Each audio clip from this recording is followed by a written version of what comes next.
Hi everyone, welcome back to my YouTube channel. If you are new to this channel, I am Andrew Gomanda and I make educational videos on the CAPS curriculum. And for this video, I am commencing um, a life sciences series. Okay, so I'll be making life sciences videos from, of course, term 1 all the way up to term 4. And so, if you really want to learn and ensure that you pass your tests, your exams, stick to this channel and we'll sort you out. Okay. So, for this, in this video, I will be starting with DNA. So DNA, of course, that is the first part um, or the first lesson that you will receive from your teacher. Okay, so DNA.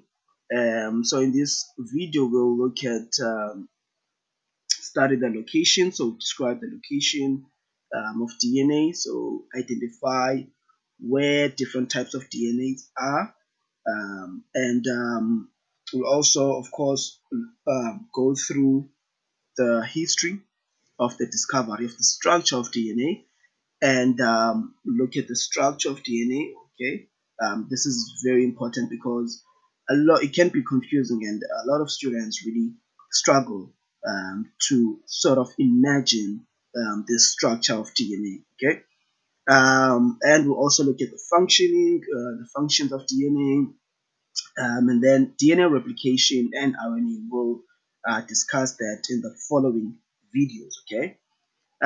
So please let your family know, let your friends know about this channel because this is going to be very beneficial, guys. Okay.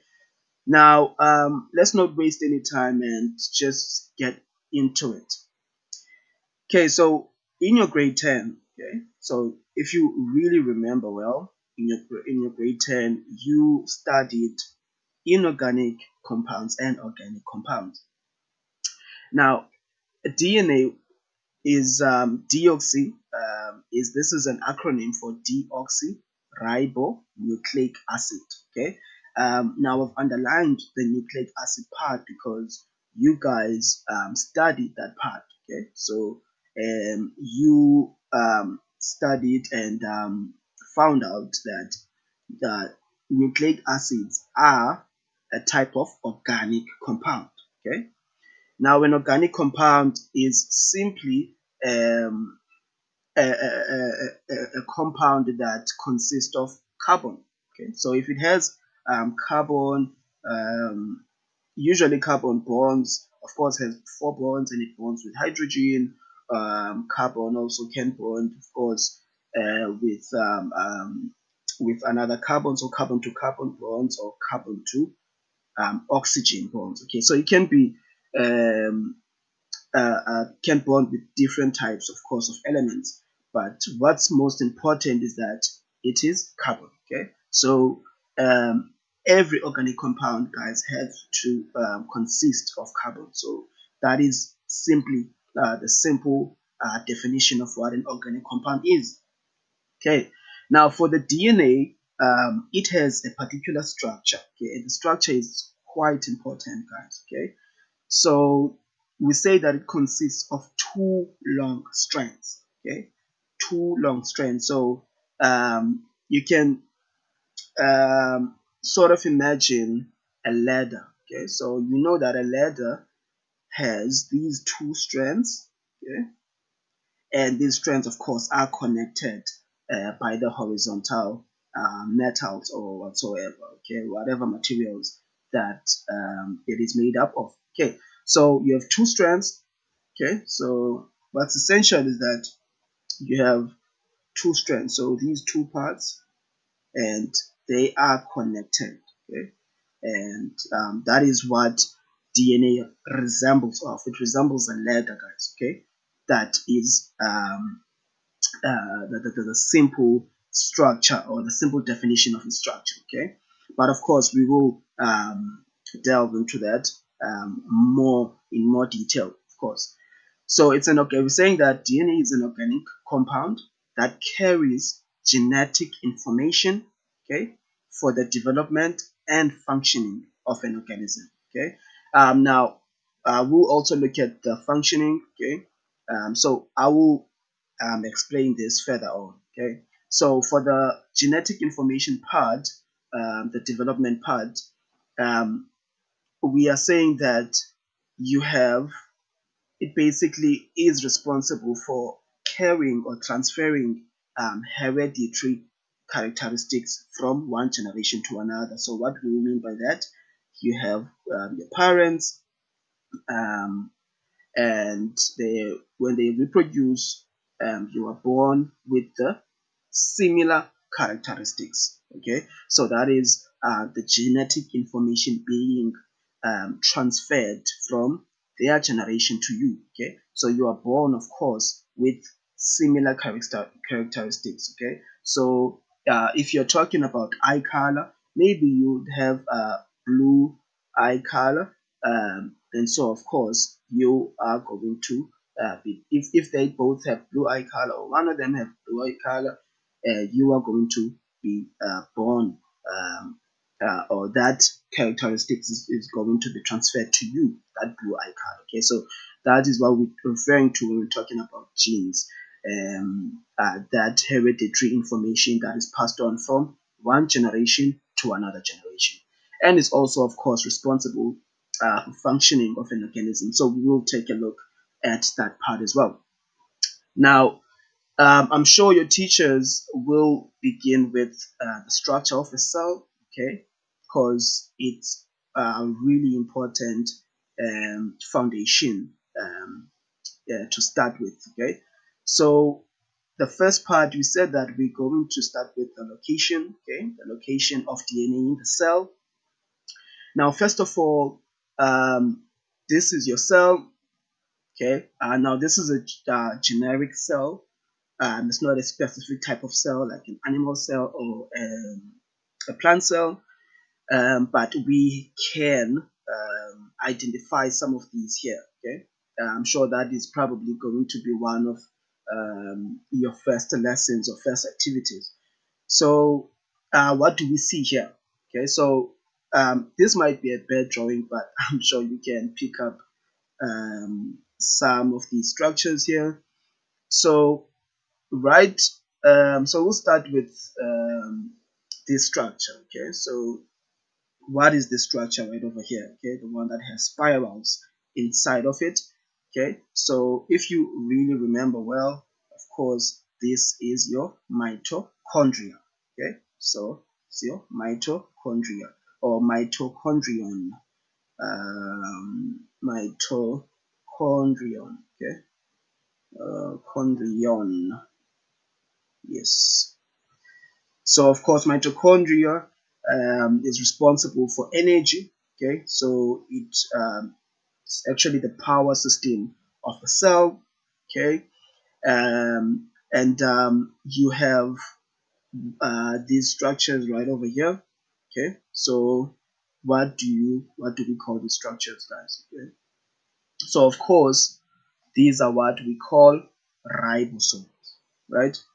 They are ribosomes. Okay, so we call these ribosomes.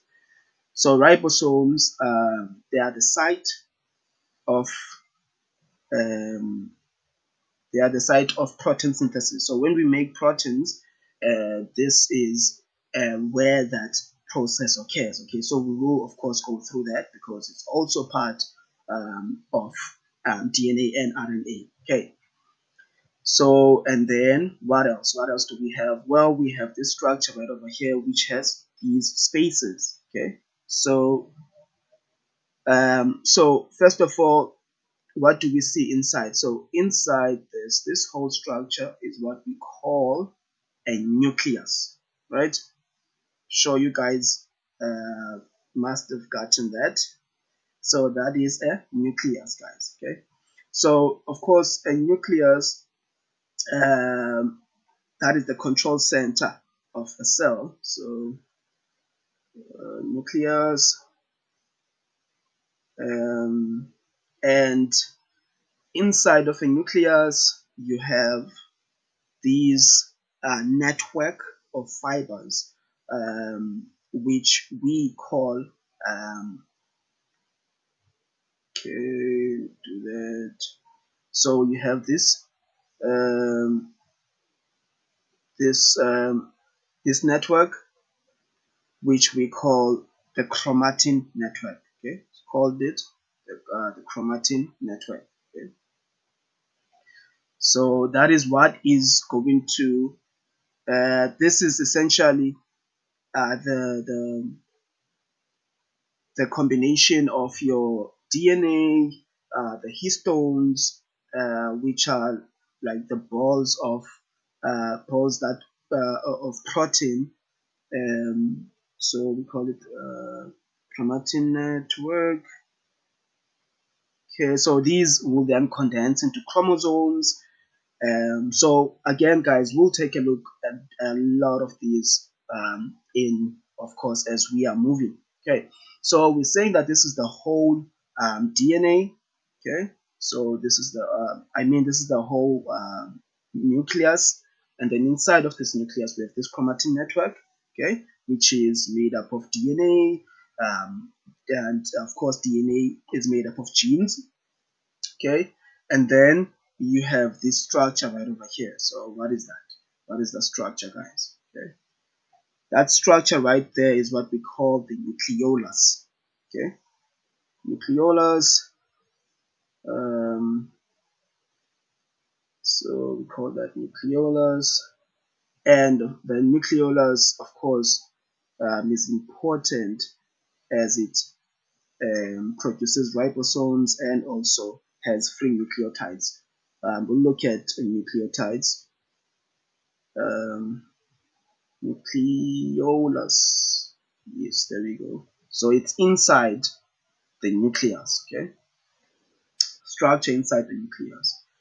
And then what else? Okay, so of course the nucleus is surrounded by this membrane, which what do we call that membrane? Okay, it's the nuclear membrane, guys. Okay, so protects the nucleus. So it's the nuclear membrane. Okay, so of course, as you can see, it's around the nucleus. We call it the nuclear membrane, right? So that's that. And then the nuclear membrane has these spaces. Okay, so as you can see, these spaces, we call them pores, but of course, because they are the pores of the nuclear membrane, we call them nuclear pores. Okay, so these are the nuclear pores, guys.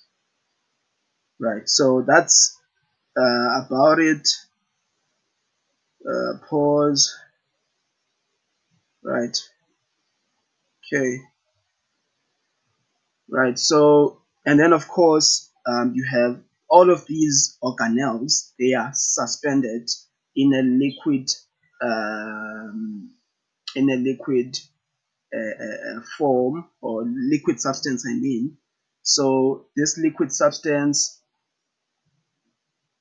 or jelly-like substance, of course, we call that the cytoplasm.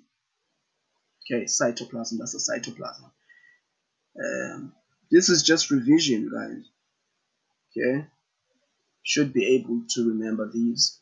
And then inside, of course, the organelles that are inside the nucleus, your nucleolus and so on, they are inside, they are suspended by a nucleoplasm. Okay, so inside they are flowing, or they are inside a jelly-like substance which we call a nucleoplasm. Okay, now I'm not gonna write that down, but just remember that. Okay, so now where is this DNA located? Okay, well, we have DNAs, but they are located in different locations. Okay, so the first DNA, it is located. Let me not say the first DNA. Okay, so we have a DNA that is located right in the nucleus. So it's inside the nucleus. Okay, so we have a nucleic acid. We have the deoxyribonucleic acid that is located inside the nucleus. Okay, which we call the nuclear DNA, right? That is what we call it. That's the name we use. It's the nuclear DNA because it's inside the nucleus. Sorry about that.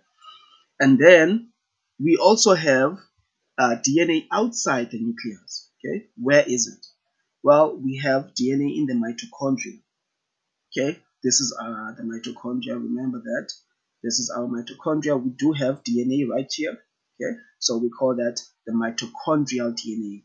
Now it's essential to of course track ancestral history, but of course we will look at that in the future. So it can also be shortened as mtDNA. Don't be confused by that. It's just the mitochondrial DNA, nothing much. And then the third and last type of DNA, we found it in the chloroplast. Okay, now of course we don't have a chloroplast right over here because of course a chloroplast you'd find it in in plant cells. Okay, so that is what a chloroplast would look like, and of course it enables the cell to photosynthesize. So we also have one in so we also have one in plant cells. Okay, plant cells have a chloroplastic DNA. Okay, of course you won't have a chloroplast in an animal cell. You'll only have mitochondrial DNA and nuclear DNA. But of course, for the plant cell, you'd have all of these. Okay, nuclear DNA, mitochondrial DNA, and chloroplastic DNA. Right. So that is the location, guys. You cannot get this wrong. It's inside the nucleus, okay, and outside the nucleus. Where outside? In the mitochondria for the animal cells and plant cells, but also in the chloroplast for plant cells, okay, chloroplastic DNA. Okay, so that is the location, guys. That's it, right? So let's move on then. Let's move on. Now, before we go on, DNA, if you really remember well, in grade 10, nucleic acid, we said that they are polymers. Okay, so a polymer is made up of monomers. Okay, so if you take a look at this diagram right over here, what do you see? Okay, so as a whole, this diagram as a whole, you see what? You see a wall, right? So it's a wall as a whole, okay? But if you look closely at what it is made up of, okay? So it is made up of what? Bricks, right? So it's made up of bricks. Let me use a bit thicker line. So it's made up of bricks, individual bricks, okay? So of course, these are the building blocks, okay, or smaller units or units of these. Okay, so in this case, so these would be your monomers. Okay, so this is your monomers, and of course, the whole wall would be your polymer. Okay, so this is an analogy, guys. So this is a monomer, and of course, the whole structure, which is the wall, is your polymer. So this would be the whole polymer. Okay, so let me write that down just before we forget that. So the whole wall is a polymer, whereas the building blocks are the monomers. Okay, so that's what we are saying. So in this case, DNA is a polymer, so that's our wall, but it is made up of smaller building blocks, which we call nucleotides. Okay, we will look at the structure of nucleotides. They are also made up of components, and we have to know their components. So DNA, just hold that, just take that into mind. DNA is made up of nucleotides. Okay, and of course, these nucleotides they build up. They are on these strands. Okay, so you have nucleotides on one strand, nucleotides on another strand. Okay, and they will bond with each other to form that step-like structure, that ladder structure that I was referring to in the beginning of this video. Okay, just just take that into mind. Okay. Now let's move on, guys. Let's move on to the function. Okay, what is the function of DNA? Okay, we've already mentioned some of it, but let's go through it again. Okay, so the function, we said that DNA, okay, this structure, it contains genes. Okay, so it is made up of genes. So if you take a look at this, let's maybe zoom in here. So you'd find that this DNA, so say this part, okay, let me use a different color. This part, say these, okay, a couple of nucleotides, they make up a gene. This is maybe one gene, okay, and maybe it codes for I don't know, um, let's say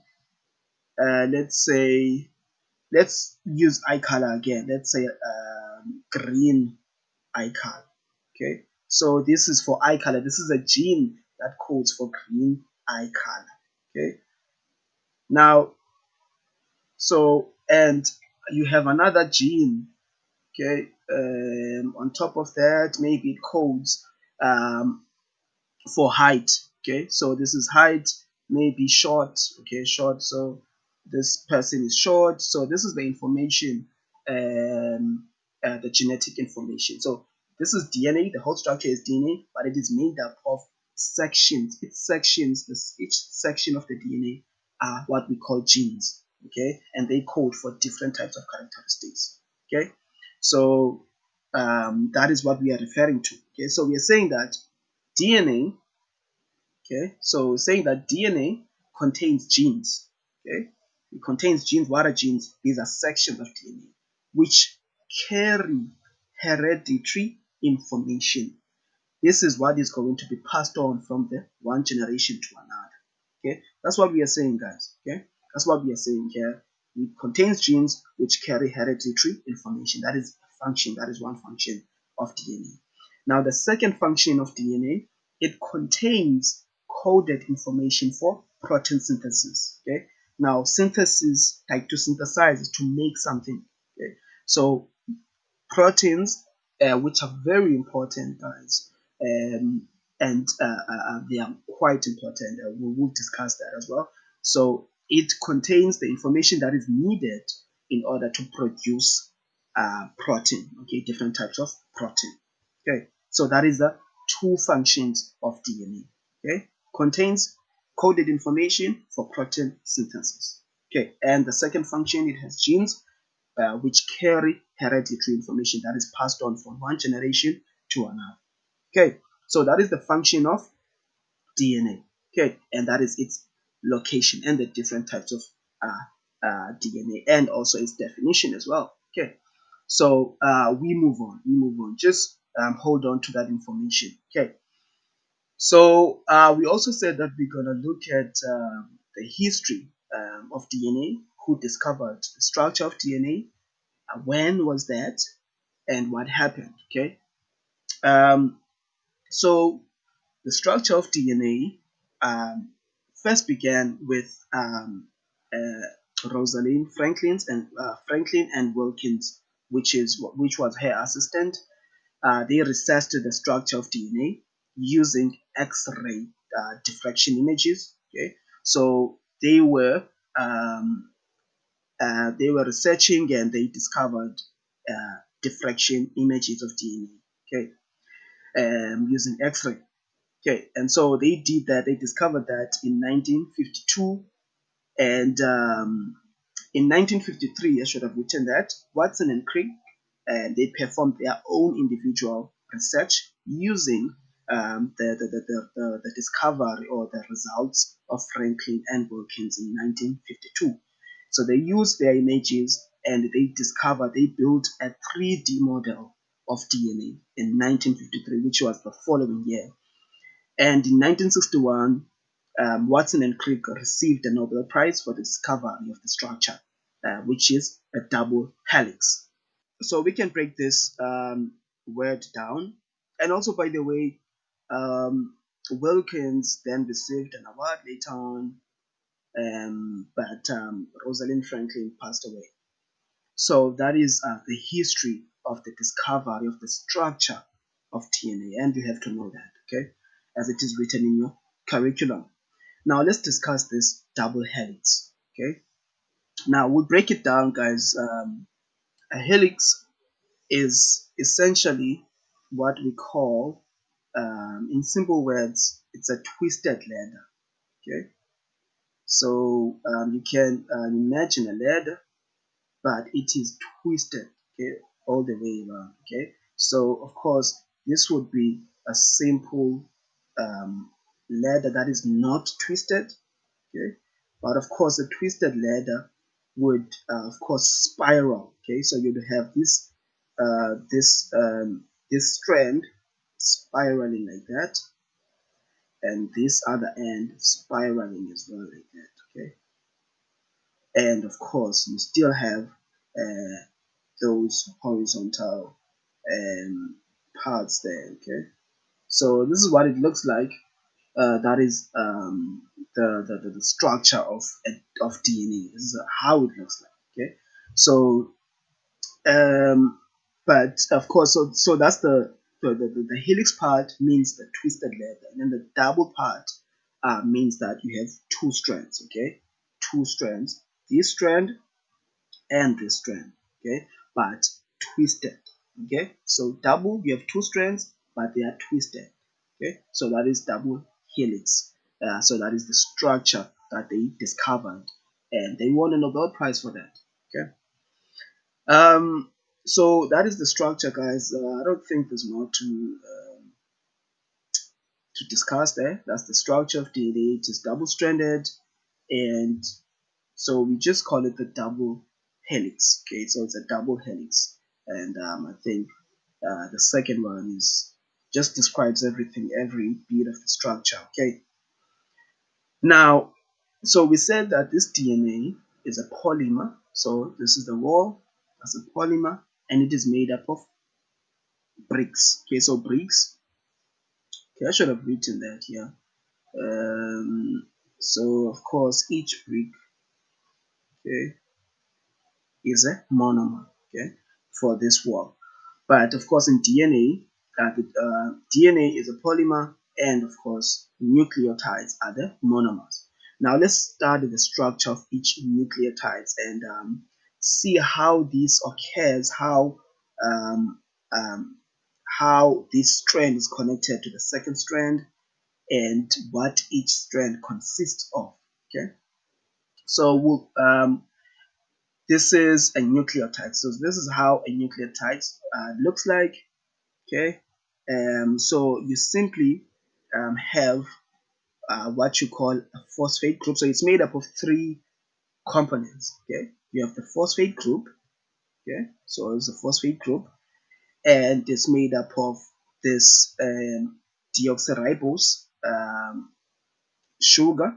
Okay, and it's also made up of this nitrogenous base. Okay, so it's made up of three components: phosphate group, a deoxyribose sugar.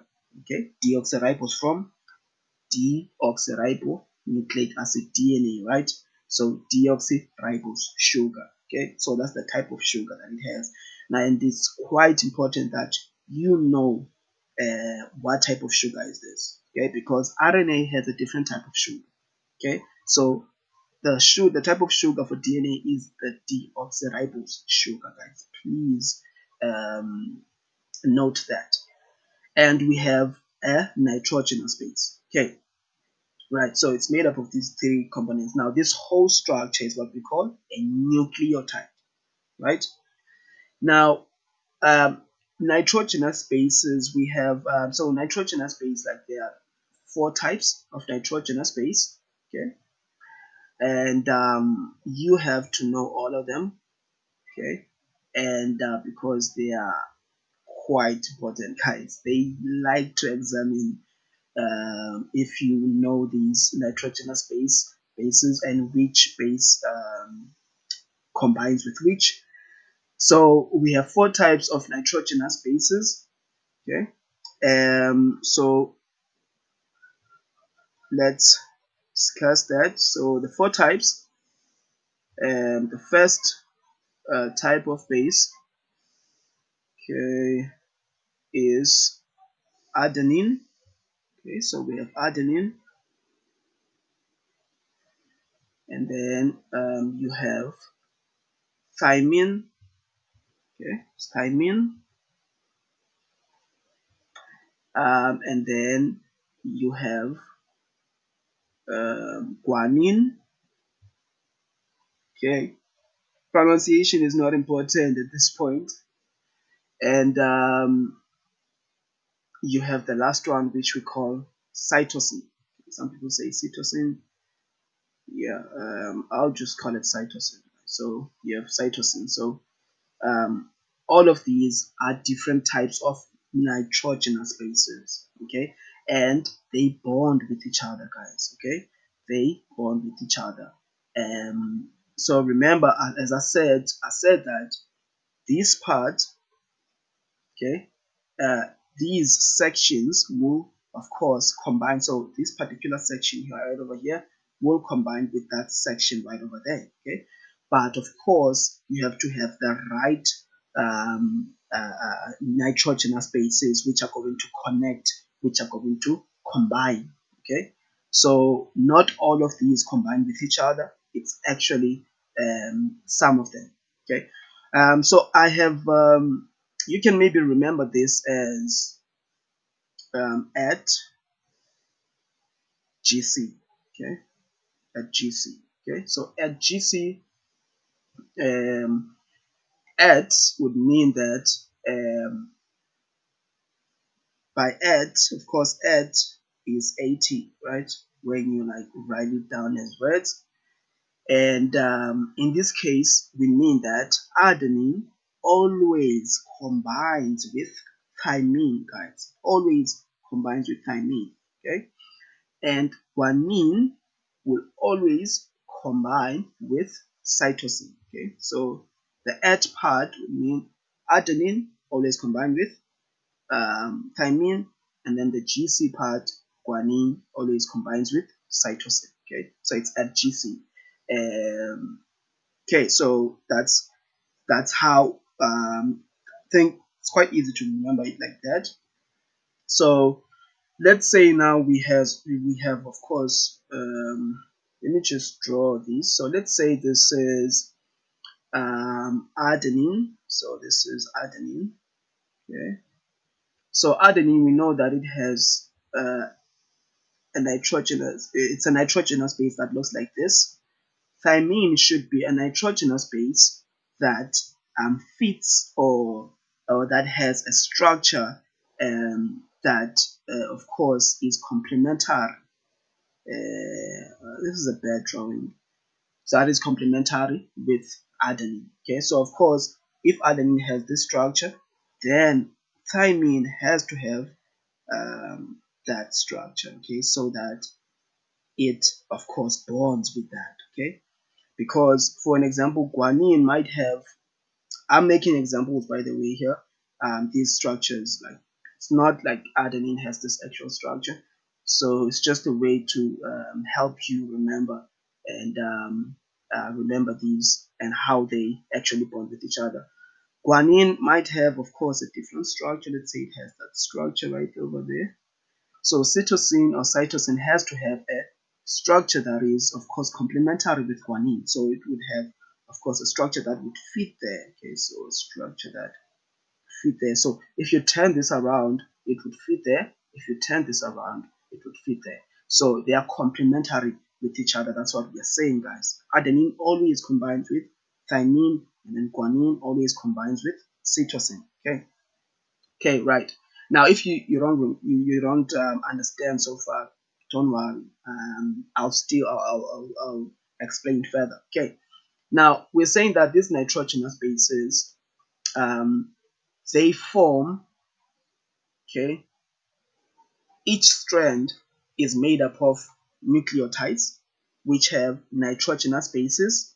Okay, which bond with each other like that. Okay, which bond with each other, and you're always going to have um, nucleotides which of course have complementary So the only nucleotides that will bond with each other are the nucleotides that have complementary nitrogenous bases. Okay, so you have nucleotides on one strand, nucleotides on another strand, and they are bonding with each other.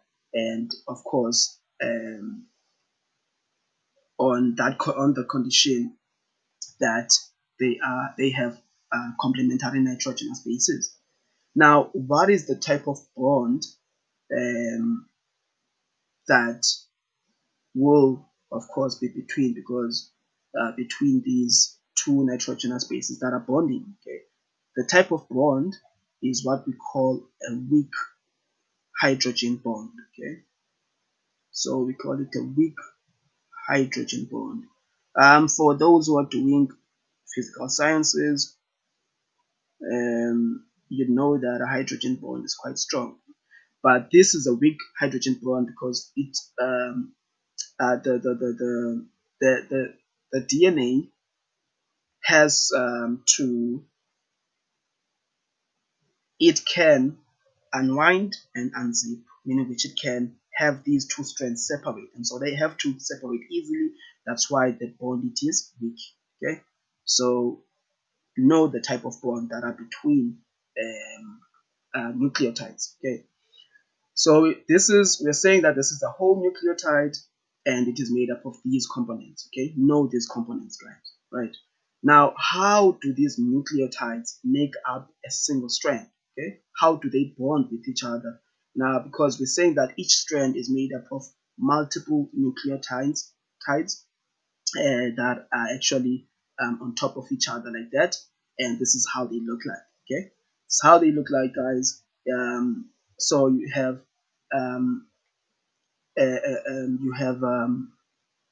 how many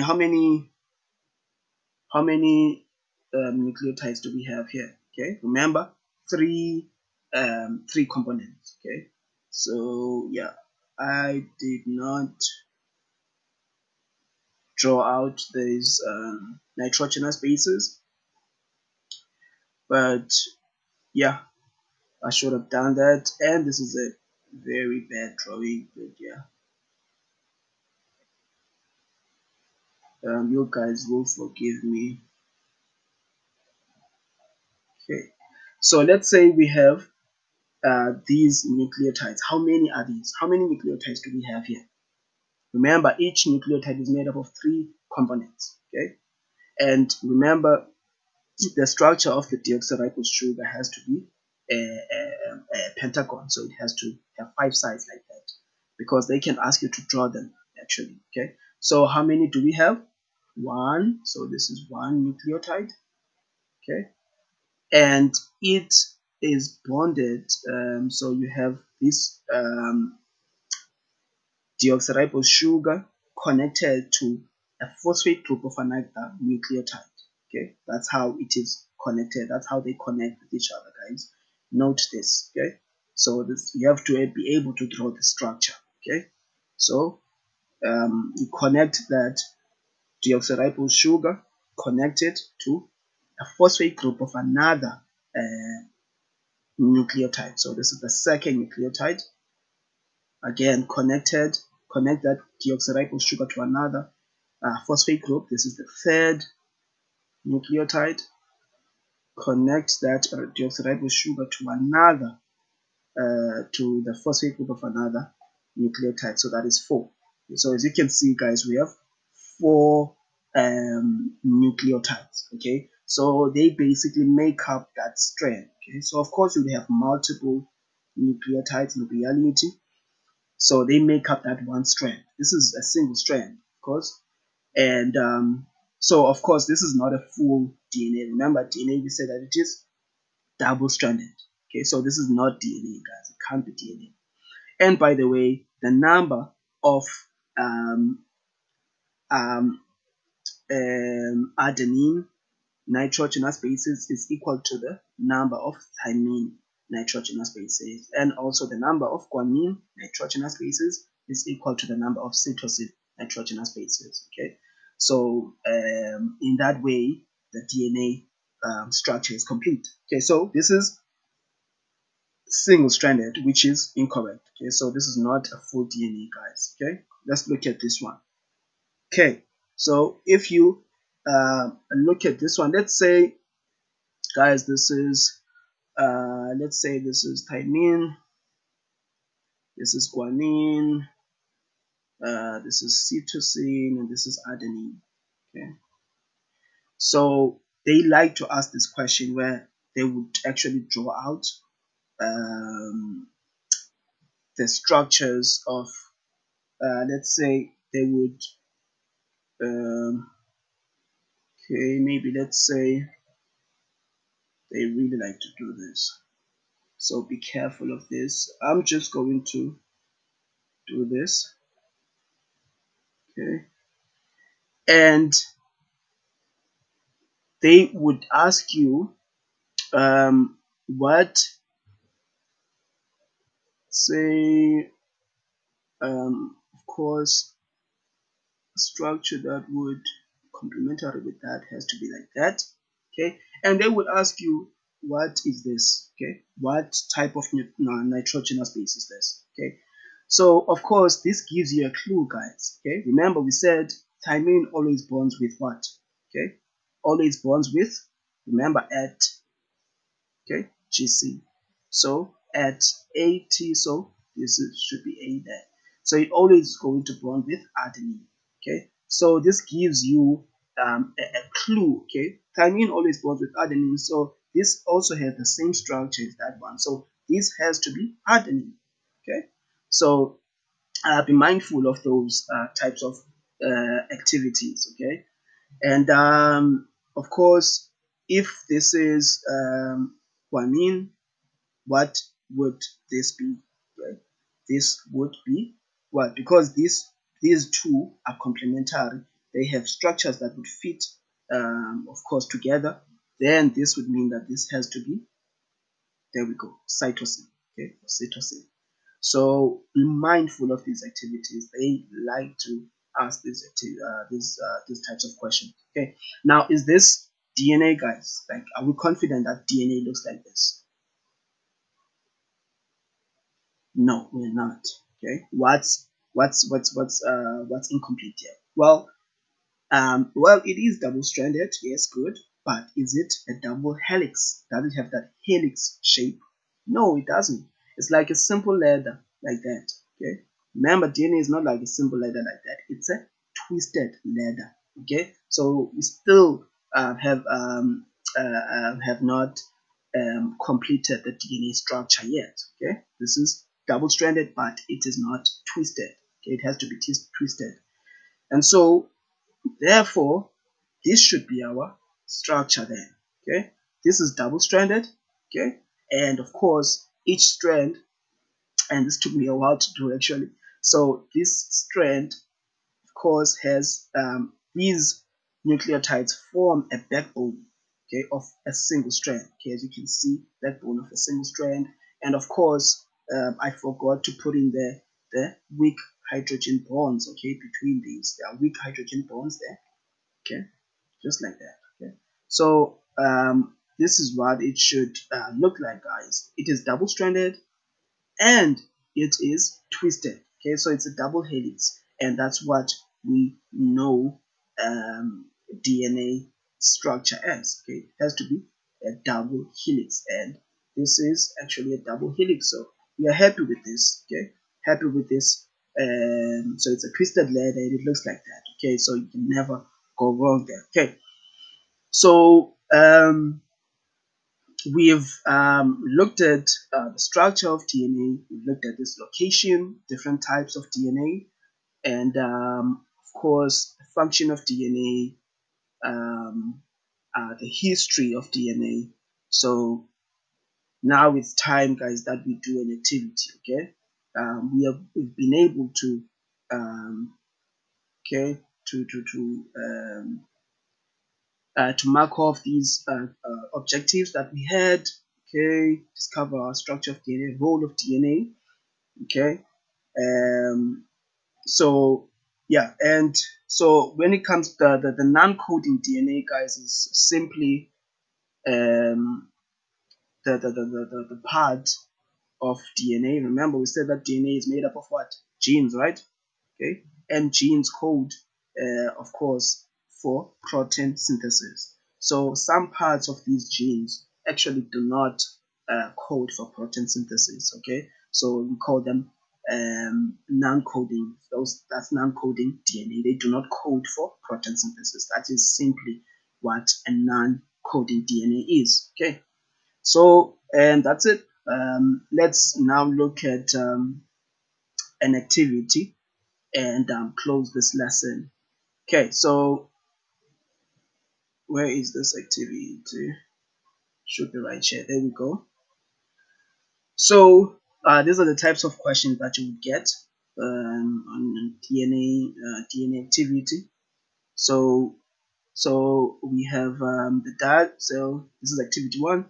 The diagram on the next page shows part of a DNA molecule, right? And then number 1 says label parts 1, 2, and 3.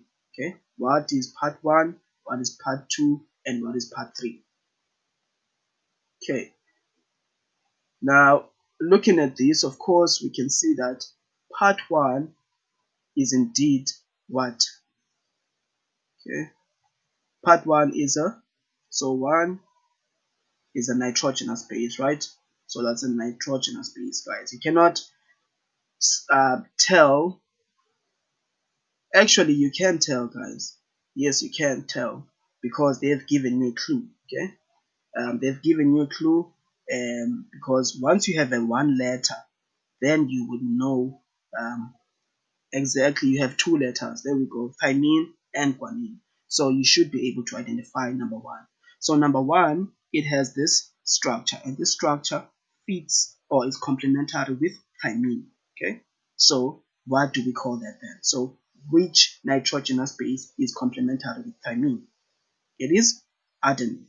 Okay, so that is adenine, right? So look out for these letters. If they are not there, then it's a generic nitrogenous base. Number 2, so 2, what is number 2? So there we go. It is that pentagon structure. So that is a deoxyribose sugar. You don't write sugar, write the complete word, deoxyribose sugar. Okay, or you will not get the full marks, right? And then number 3, what is that? What is number 3? There we go. Those are the bonds, right? What type of bond do we have between nitrogenous bases? A weak hydrogen bond. Okay.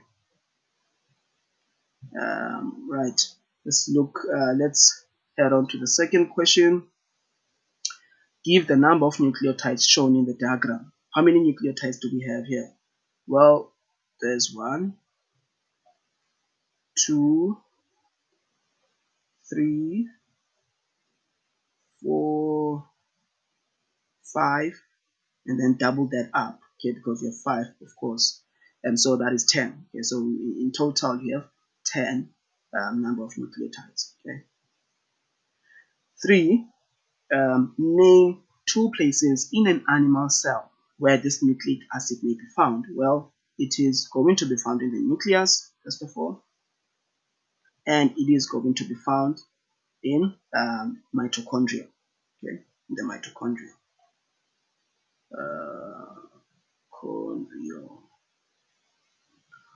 Guys, what's going on? Okay, so mitochondria, yeah. So that's the 2 places. Of course, you cannot write down chloroplast. Animal cells do not have chloroplast. They do not photosynthesize, guys. Okay, you only find chloroplastic DNA in an animal cell. And then number 4, what is the natural shape of this molecule? We say that it is a double helix. Don't write helix only. Double helix. Be specific, guys. Okay, be specific. Double helix, not just one or single stranded. It's a double. Okay, so that is number 4. And then number 5, draw a nucleotide with the nitrogenous base adenine. Okay, adenine. So we draw them. Okay, so of course, when we are drawing, guys, of course, we know that a nucleotide is made up of 3 components. It is made up of a phosphate group, okay, that is connected, okay, let me use this, that is connected to a deoxyribose sugar, okay, and then deoxyribose sugar is then connected to a nitrogenous base. Now adenine, of course, has this, so in the context of this, I will draw out this type of shape for the nitrogenous base, adenine. Boom, there we go. So that should be full marks, okay, and let me write adenine and write in there, okay. So there we go. I've completed my nucleotide. Okay. Now for more content, guys, please subscribe, please like and comment, guys. Okay. We'll see you in the next video.